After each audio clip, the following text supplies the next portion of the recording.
जो लोग नाम लेकर गाना गा रहे हैं उनको जल्द से जल्द कड़ी कार्रवाई की जाए।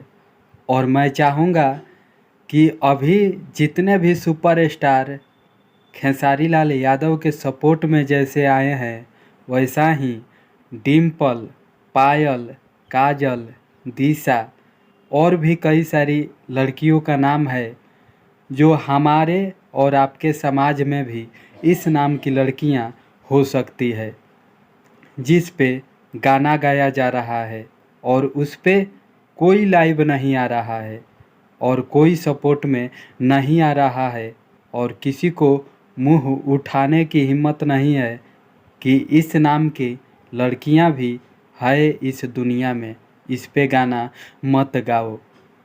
तो मैं चाहूँगा कि जितने भी नाम है, नाम पे गाना कोई भी नहीं गाए, ऐसा कार्रवाई हम सबको करना चाहिए और हम सबको साथ में आना चाहिए।